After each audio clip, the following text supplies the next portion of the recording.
Have you ever felt the subtle weight of your own silence, mistaken for compliance, when all along your heart was screaming a truth no one wanted to hear? I'm Marybeth, and for too long I'd allowed that quiet nature to be misinterpreted, almost like a default setting. I live in a charming old Victorian, nestled in a quiet corner of upstate New York. It's a place steeped in memories, where the morning sun spills into every room and the air hums with the soft rustle of the hydrangeas I tend so meticulously in the garden. Each creak of the floorboards, each fading scent, it all whispers of Thomas, my late husband. His presence, even now, feels as real as the cool mist that settles over the valley at dawn. After he passed, this house became my sanctuary, a gentle rhythm of quiet evenings spent with a good book and peaceful mornings watching the cardinals at the feeder. My independence was a comfort, a small but fiercely held freedom to decide my own days. My son, David, he's a real estate agent, always busy, always on the move, chasing the next big deal. He has that easy charm, the kind that makes you instinctively trust his intentions, even when a tiny, almost imperceptible whisper of doubt starts to stir. Lately, though, his calls had taken on a new tone, a certain insistence. He started asking about my finances. Not just a casual, "How are things, Mom?" but detailed questions about my investments, my savings, even the old bank accounts Thomas and I had held for decades. He'd frame it as helping out, always saying, "Mom, you shouldn't have to worry about all this complex stuff," or "let me just simplify things for you." And honestly, a part of me, the part that longed for the comforting familiarity of a caring family bond, truly wanted to believe him. It's what mothers do, isn't it? We offer our trust, often with an open heart, even when our instincts begin to murmur a different story. Have you ever found yourself in that space, caught between the desire to simply trust your child and that nagging feeling that something just isn't right? It's a tricky path, isn't it? Feeling obligated to accept help while your gut tells you to be cautious. But stories like mine, real stories of quiet strength and finding your voice, are so important. They remind us we're not alone. If you find value in hearing these raw, unvarnished truths about resilience and standing up for yourself, please consider liking this video and subscribing to my channel. Your support truly helps share these journeys of survival and justice, and it means the world. The simplifying began subtly, almost imperceptibly, as these things often do. David suggested setting up online bill pay or moving funds to higher interest accounts. He even offered to take over managing some of my minor expenses, just to take the load off. He'd arrive with stacks of papers, forms with minuscule print and complicated jargon, always with a pen ready for my signature. "Just a formality, Mom," he'd say, his smile wide and reassuring. And I, caught between the desire to be an easygoing mother and a growing unease, would sign. I tried to tell myself it was just him being a good son, that I was fortunate to have such a thoughtful child. But the quiet alarm bell in my mind grew a little louder each time. It was faint, yes, but insistent, warning me that something significant was shifting beneath the surface of our seemingly perfect mother-son relationship. Then came the afternoon David brought over a sleek, modern box, a smart home system, he called it. "For your safety, Mom," he'd beamed, eyes bright with that familiar, convincing sincerity. "Now I can check on the lights, make sure the doors are locked, even adjust the thermostat from my phone. Total peace of mind for both of us." He spent hours installing it, connecting sensors to every door and window, placing small, unobtrusive cameras in the living room and kitchen. He reassured me they were only for security, facing outwards, never inward. But I couldn't shake the feeling of being watched, even in my own home, my personal haven. My sanctuary suddenly felt permeable. Sometimes a light would flicker off when I hadn't touched the switch.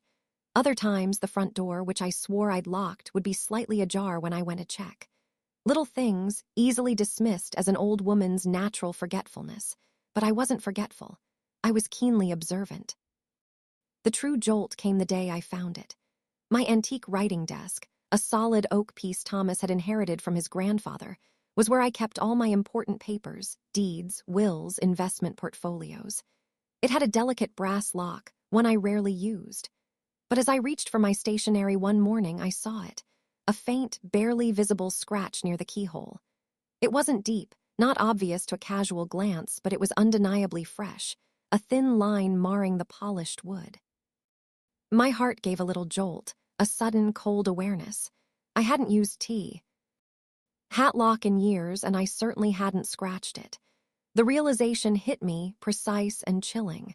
Someone had tried to open my desk. Someone had been in my sanctuary. And suddenly, David's help didn't feel quite so benevolent anymore. This wasn't just about simplification. This was about access, and a deep, unsettling truth began to surface. That smart home system David installed, it was supposed to be a comfort, a modern convenience for my golden years, you know. He talked about safety, about how it would give him peace of mind knowing I was secure. He de-gifted it to me with such a flourish, too, like it was the most thoughtful present imaginable. But almost immediately, the house began to feel different. It wasn't just the new gadgets blinking on the walls, it was a subtle shift in the very atmosphere.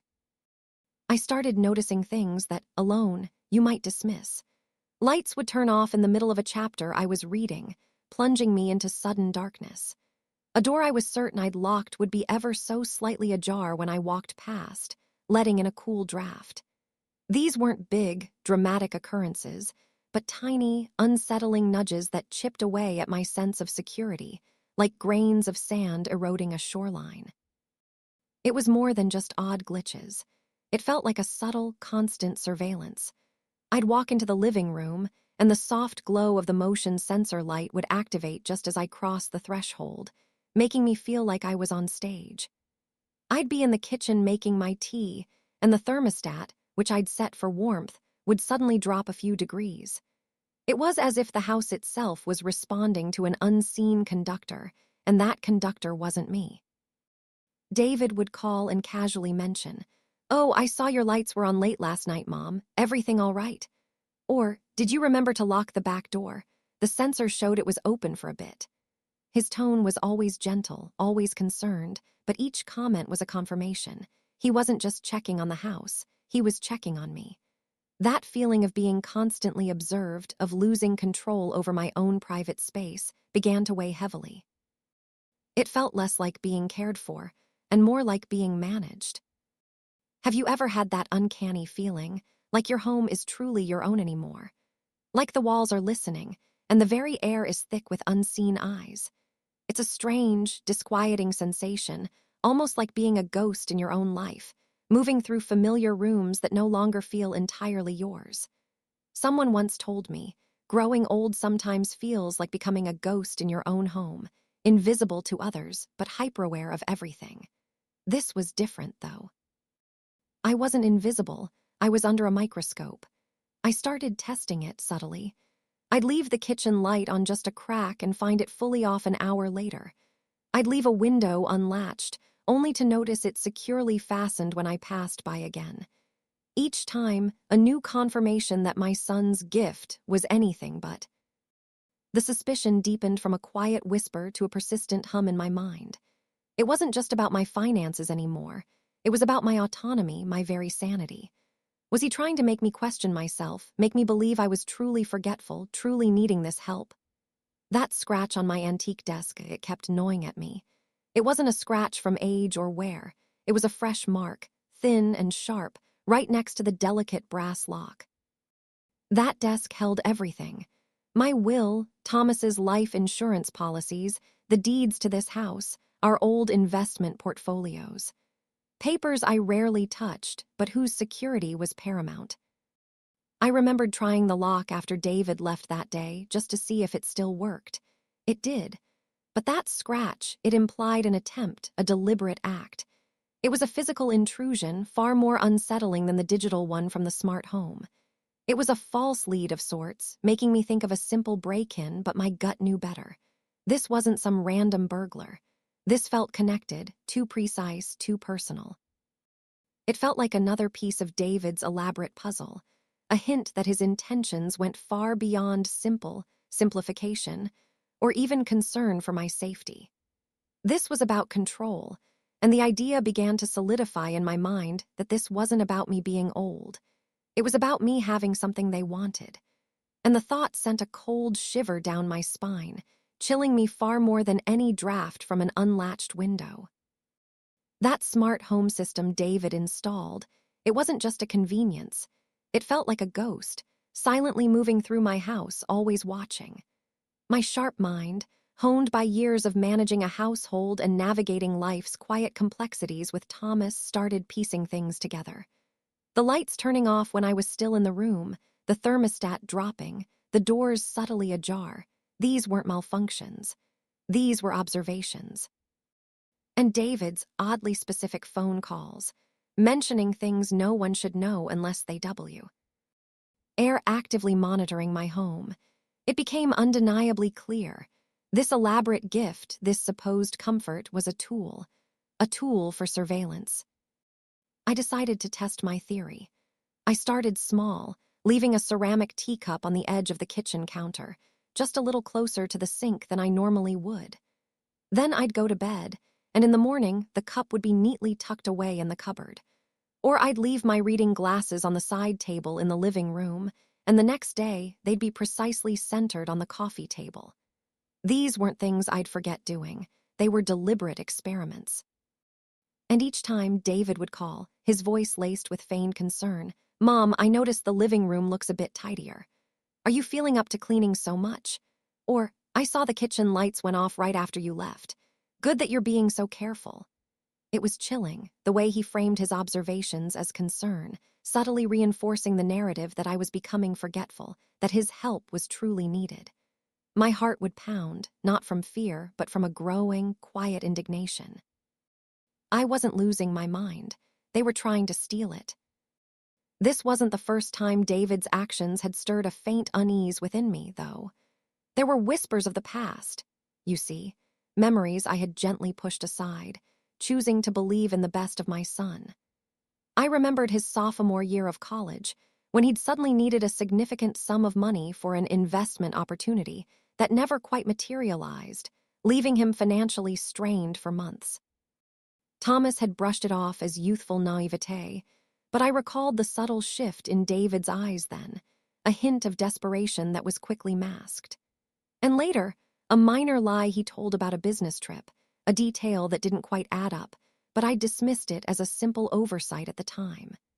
Now, these fragments, these seemingly isolated incidents, began to coalesce into a clearer, more troubling pattern. It was as if a puzzle I hadn't realized I was working on was slowly revealing its true picture.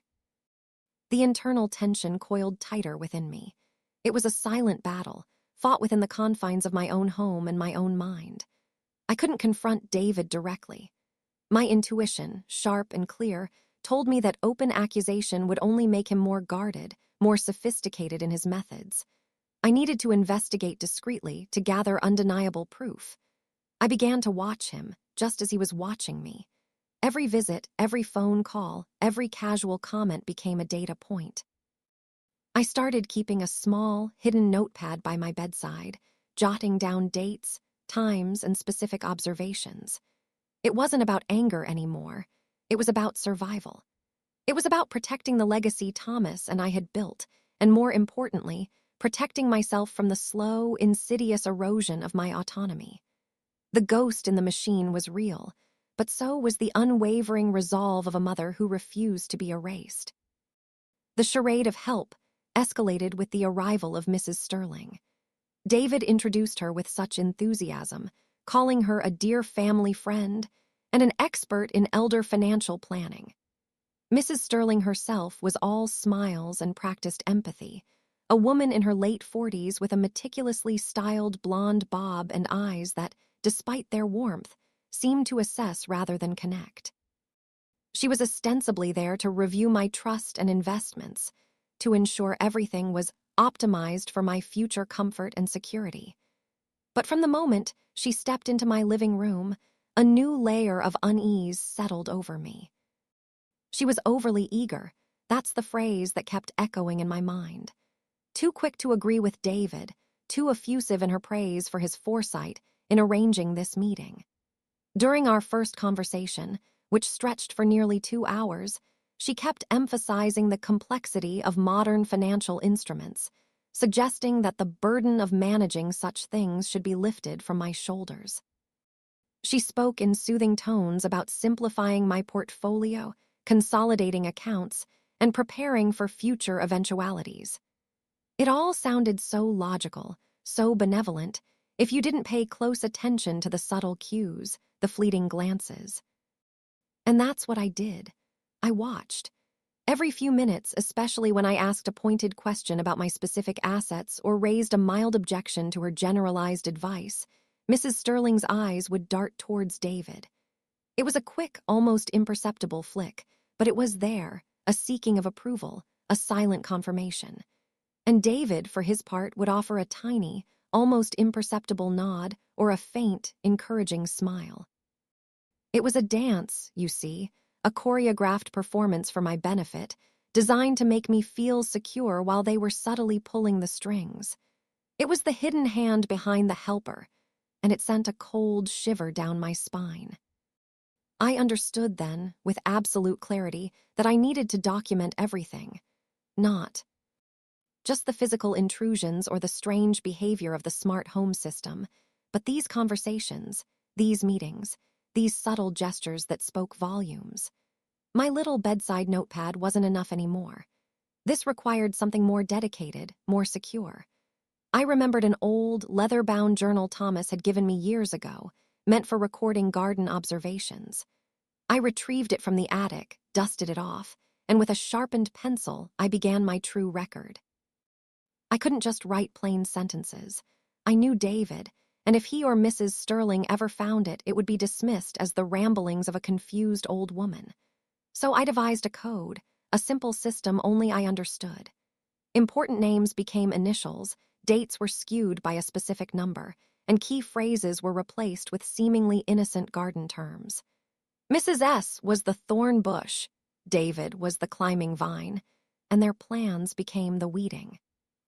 It was painstaking work, translating my observations into this secret language, but it was vital. Each entry was a tiny act of defiance, a silent reclaiming of my own narrative. As the weeks passed, the entries in my hidden journal grew. Thornbush spoke of consolidation, CV nodded. I'd write, detailing the latest suggestions from Mrs. Sterling and David's silent endorsement. Weeding mentioned for next season, signifying their subtle pushes for more control. The more I wrote, the clearer the picture became. Their help wasn't about my well-being, it was about access. It was about leveraging my age, my widowhood, and their perceived familial duty to gently, but firmly, take over. And with each coded word, I wasn't just documenting their actions, I was solidifying my own resolve. This wasn't a game I was playing, it was a battle for my life, and I was arming myself with the truth. The subtle psychological attacks grew more frequent, more insidious. David's visits, once a source of gentle anticipation, became tense performances. He started questioning my memory, not aggressively, but with that same practiced, almost theatrical concern. "Oh, Mom, do you remember that lovely dinner we had last month? You insisted on making your famous pot roast, but you forgot the potatoes," he'd exclaim, chuckling, usually when a neighbor or a distant relative was visiting. Or he'd remind me of a doctor's appointment I'd supposedly forgotten, even though it was never on my calendar and I hadn't even made one.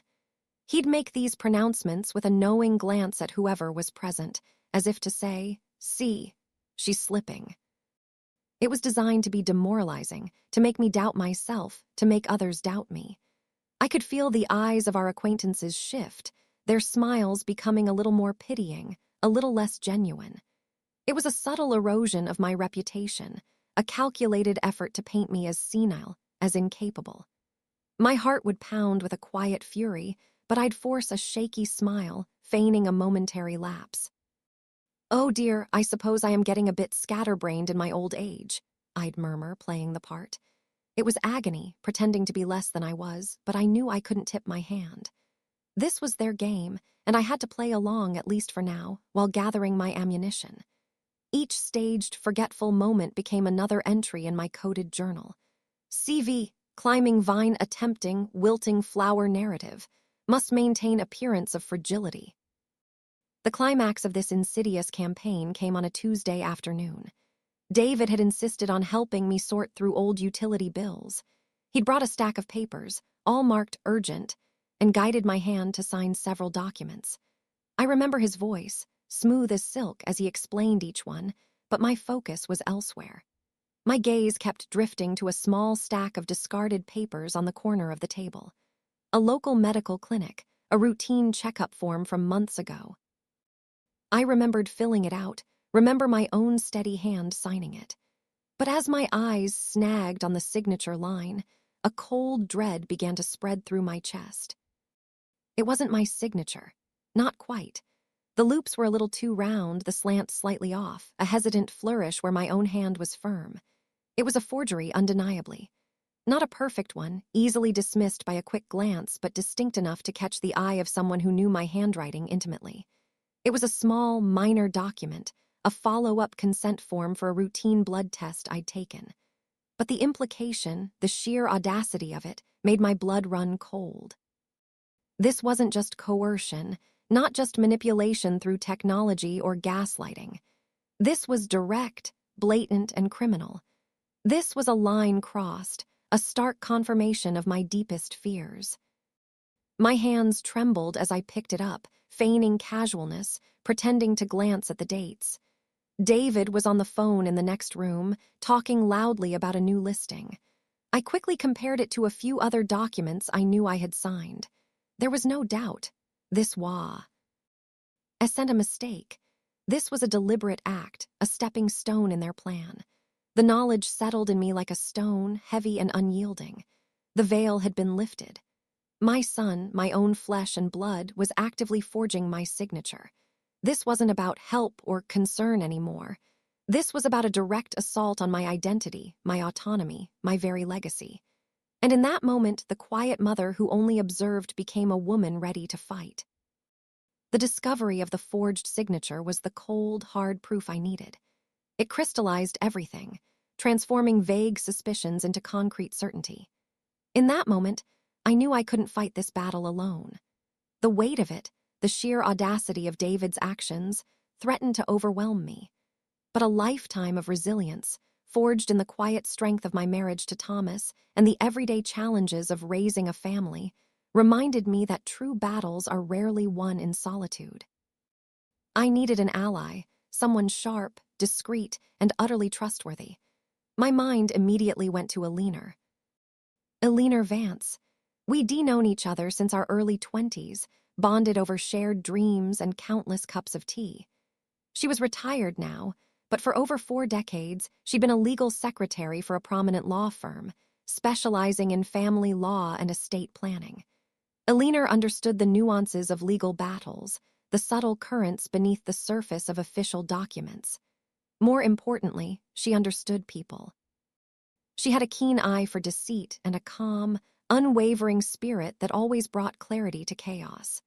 She lived a few towns over, a drive I still managed easily, and I knew her home, with its cozy sunroom and familiar scent of lavender and old books, would offer the safe haven I desperately needed. I called her on a Friday morning, my voice carefully modulated to sound normal, though my heart was a frantic drum against my ribs. "Eleanor," I began, "I need to ask you for a favor, a big one, and it needs to be just between us." Her voice, warm and steady, immediately put me at ease. "Marybeth, you know you can always count on me. What's wrong?" I didn't go into detail over the phone, just hinted at a complex family matter and asked if I could come over that afternoon. She agreed without hesitation, her quiet understanding a balm to my frayed nerves. Sitting in Eleanor's sunroom, the afternoon light filtering through the stained glass window, I poured out my story. Every unsettling incident, every helpful suggestion, the smart home system, the scratch on my desk, the coded journal entries, and finally the forged signature. I watched her face as I spoke, seeing the shift from concerned friend to sharp, analytical mind. Her brow furrowed, her lips thinned, and a quiet fire lit in her eyes. She listened without interruption, only occasionally asking for a clarification, her notes meticulous on a yellow legal pad. When I finished, the silence in the room felt heavy, punctuated only by the gentle ticking of her grandfather clock. Then Eleanor looked up, her gaze firm. "Marybeth," she said, her voice calm but resolute, "this isn't just about your finances. This is about elder abuse, and it's insidious, but we can fight this." Her words were a lifeline cutting through the fog of my isolation. We spent the rest of the afternoon devising a meticulous plan, our focus, gathering irrefutable evidence. "They've underestimated you, Marybeth," she said, "and that's our greatest advantage." Eleanor, with her years of legal experience, knew precisely what kinds of evidence would hold up. We decided to focus on two main areas: digital trails and recorded conversations. She explained how David's attempts to simplify my digital life, though seemingly helpful, left a footprint. We brainstormed ways to subtly prompt David into discussing his plans without raising his suspicions. This required me to continue playing the part of the slightly bewildered, trusting mother, a role I was growing to despise, but knew was essential. She even suggested discreet audio recording, explaining the legalities and advising caution. This alliance, forged in quiet determination and shared understanding, felt like a powerful shield against the darkness that had crept into my life. It was female solidarity at its strongest, a quiet strength rising to meet a hidden threat. The day of the recording felt charged, almost electric, though I maintained a veneer of serene distraction. David had informed me that Mrs. Sterling would be joining him for another review of my finances, emphasizing that it was a crucial step in securing my future. I agreed, of course, with a practiced, slightly bewildered smile. Eleanor and I had chosen the perfect spot, the small side table in the living room, nestled between two armchairs. It was a common area, yet just out of the direct line of sight from the main entrance. My antique voice recorder, a relic from Thomas's old study, sat there, discreetly hidden beneath a lace doily and a pot. Ted violet plant. It was small, old-fashioned, and entirely analog, precisely why I trusted it more than any newfangled digital device David might have tampered with. As they arrived, I bustled about, offering tea and cookies, my movements a little slower, my focus seemingly elsewhere. I made a show of misplacing the sugar, drawing their attention to my supposed forgetfulness, just as David had so often suggested I was. "Oh dear, where did I put that sugar again?" I'd muse aloud, wandering into the kitchen, ensuring they felt perfectly at ease and unobserved. While I was searching for the sugar, I subtly pressed the record button on the device. The soft, mechanical click was barely audible over the gentle hum of the refrigerator, a sound that, to me, felt like the turning of a key. When I returned, they were already deep in conversation, their voices hushed but clear. I sat down, occasionally nodding, pretending to drift in and out of focus as they discussed numbers and percentages. Mrs. Sterling led the conversation, her voice smooth and professional, but beneath it, I could hear a calculating edge. "The power of attorney forms are almost complete," she murmured, "and with the recent incidents Marybeth has had, the petition for temporary guardianship should go through without a hitch." My breath hitched in my throat, but I kept my face impassive, my eyes fixed on the distant garden. Then David spoke, his voice lower, more direct than I had ever heard it. "And the trust. We can move all her major assets into the new trust, the one I control, once the guardianship is approved." Mrs. Sterling's reply was quick, decisive. "Exactly. It will consolidate everything, making it easier for you to manage on her behalf. Her primary accounts, the house, the investment portfolio, all under your discretion. It's perfectly legal given her declining state." The words hung in the air, cold and sharp like shards of ice. Declining state. That was me in their eyes. I felt a wave of nausea, a profound sense of betrayal that surpassed anything I had imagined. It wasn't just about money. It was about erasing me, declaring me incompetent, stripping away my very identity.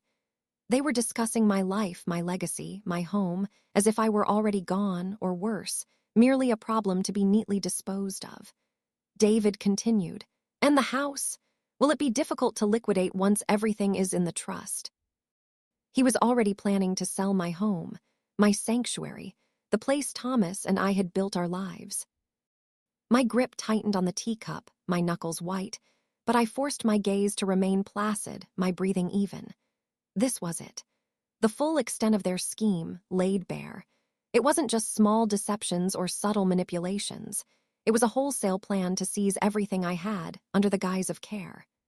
This conversation, this chilling unveiling, was the main climax of Act Two, confirming my worst fears with an undeniable, brutal clarity. They truly believed I was an easy mark, a senile old woman who wouldn't notice, wouldn't fight back. Little did they know, the quiet woman in front of them was already listening, recording, and planning her own countermove. The recording, that chilling conversation between David and Mrs. Sterling, was the definitive proof I needed. It removed any lingering shred of doubt, solidifying their malicious intent into an undeniable fact. My hands still trembled as I listened to it again with Alina in her quiet sunroom, the voices of my son and his accomplice coolly discussing my future as if I were already a relic. But this time, my trembling wasn't from fear. It was from a surge of righteous indignation, a newfound strength that settled deep in my bones. "This is it, Alina," I murmured, my voice surprisingly steady. "This is what we needed." Alina, ever the professional, nodded gravely. Her years as a legal secretary had prepared her for such moments. "It's damning, Marybeth. We move now." Her calm resolve was a powerful anchor for me. We meticulously reviewed my hidden journal, cross-referencing dates and observations with the details from the recording. Every subtle manipulation, every forgotten appointment, every curious scratch on my desk, it all wove together into a coherent, damning narrative of calculated abuse.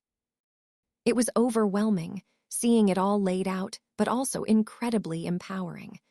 I wasn't just a victim, I was a meticulous archivist of my own survival. Alina wasted no time. She immediately set up an urgent appointment with Ms. Ramirez, a specialist elder law attorney known for her fierce advocacy and discreet approach. Ms. Ramirez's office was sleek, modern, yet surprisingly comforting, filled with natural light and the scent of fresh coffee. She was a woman with kind eyes but a formidable presence, listening to my story with an unwavering gaze, occasionally jotting notes on a legal pad.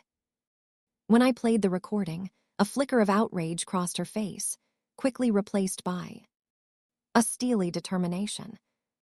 "This is a clear case of attempted undue influence and financial exploitation," Ms. Ramirez stated, her voice firm and authoritative. "Fortunately, we can act preemptively." She explained the concept of a preemptive injunction, a powerful legal tool that could freeze any attempts to alter my legal status or assets without my explicit, in-person consent. It wouldn't accuse David or Mrs. Sterling outright, not yet. It would simply create an invisible legal shield around me and my estate, making any unauthorized moves impossible. It was a silent, strategic strike. We worked quickly, fueled by a shared sense of urgency. I provided Ms. Ramirez with the recording, copies of my coded journal entries, which Alina helped me translate into clear, legal language, and all relevant financial and personal documents. Ms. Ramirez drafted the necessary petitions with incredible precision, ensuring every legal loophole was closed. The goal was speed and discretion. We wanted to file this injunction before David and Mrs. Sterling had a chance to execute their next move, keeping our counterattack completely unknown to them. This element of surprise was our greatest asset. Filing the preemptive injunction felt like drawing a line in the sand, a declaration of war fought not with shouts, but with carefully placed legal documents. It was a quiet, powerful response to their insidious betrayal. It embodied strategic brilliance, turning their attempts to manipulate my declining state against them. While they plotted their next move, believing me to be an unsuspecting target, the legal machinery was already in motion, building an impenetrable wall around my legacy. I walked out of Ms. Ramirez's office feeling a sense of quiet triumph, the first genuine peace I'd felt in months. The game had changed, and they didn't even know it. The morning arrived, crisp and bright, a stark contrast to the coiled tension I knew was brewing. David and Mrs. Sterling, utterly confident in their carefully constructed charade, walked into the prestigious downtown bank where my primary accounts were held. I pictured them in my mind's eye.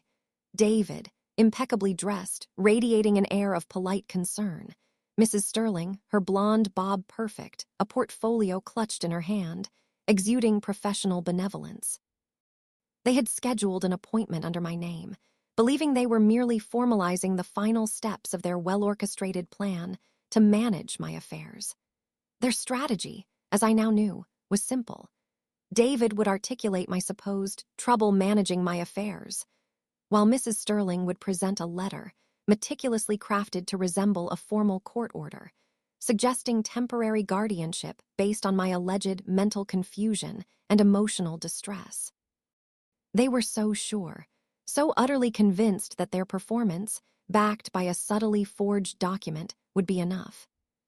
What they didn't know, couldn't possibly fathom, was the quiet, invisible net that had already been cast. 3 days prior, Ms. Ramirez, my formidable elder law attorney, had sent a certified letter to this very bank. It contained the preemptive injunction, a precise legal document that acted as an impenetrable shield around my assets. It included a detailed list of all my protected accounts and a formal notice. Any attempt to alter, transfer, or even access my funds without my explicit physical presence would be deemed unlawful. It was a silent countermove, executed with precision and without a single ripple on the surface of their confident expectations. So, when Mrs. Sterling, with her most reassuring smile, began to explain to the bank manager that she and dear David needed to access the joint account to simplify matters for Marybeth, she was met with a gaze that, while calm, was unequivocally firm. Mr. Henderson, the manager, a man whose quiet demeanor belied his sharp intellect, simply tapped a few keys on his computer. He looked up, his expression unreadable, and stated, "I'm afraid, Mrs. Sterling, Mr. Davis, that this account, along with all associated assets, has been temporarily frozen due to a legal notice from the primary account holder." The air in the manager's office must have thickened instantaneously. I could almost feel their shock from miles away. Mrs. Sterling's practiced smile tightened, her perfect facade cracking just a fraction. She attempted to steer the conversation, hinting at family confusion, at my supposed cognitive decline, and the urgent need for smooth transitions. Her voice, usually so smooth, gained a barely perceptible edge of desperation. But Mr. Henderson didn't budge. He reiterated, clearly and without inflection, "A court has issued protective measures. Until further notice, no changes will be permitted without Mrs. Davis's explicit, in-person consent." David, who had remained mostly silent, his jaw now visibly tense, tried to interject. He muttered something about a misunderstanding, an unfortunate oversight. He attempted to salvage the moment, to regain control of the narrative, but the damage was already done. Mrs. Sterling, growing increasingly agitated, even pulled out the official-looking letter they had prepared, placing it on the desk as if it were some unassailable decree. Mr. Henderson merely shook his head. "There is nothing I can do," he stated. When Mrs. Sterling, fueled by a mixture of frustration and disbelief, refused to leave, security was quietly called. It was the ultimate payoff. Their carefully laid plans, their insidious manipulation, unraveling publicly, decisively, before their very eyes. My foresight, my quiet preparation, had delivered a silent, devastating victory. The silence after the bank confrontation was profound, a vast, echoing quiet that settled over my world. News from Ms. Ramirez arrived swiftly. The preemptive injunction held. David was legally prevented from accessing any of my assets, his carefully constructed plan shattered. Furthermore, due to the evidence we provided, the recordings, my meticulously coded journal, the forged signature, David now faced a formal investigation into his unethical practices. Mrs. Sterling, I heard, was quickly distancing herself, her professional reputation irrevocably tarnished. Their ambition, their greed, had ultimately consumed them, and the cost was their standing, their freedom to maneuver. For me, the victory wasn't about revenge, not truly. I didn't feel a burning desire for David to suffer, nor did I crave a dramatic confrontation, a shouting match in my living room where I could finally lay bare his deceit. That wasn't my way. What I felt was a deep, cleansing sense of relief, a quiet reclaiming of the air in my lungs. My life, which had felt like a battleground for months, was now unequivocally my own again. I reestablished full control over my finances, my home, my decisions.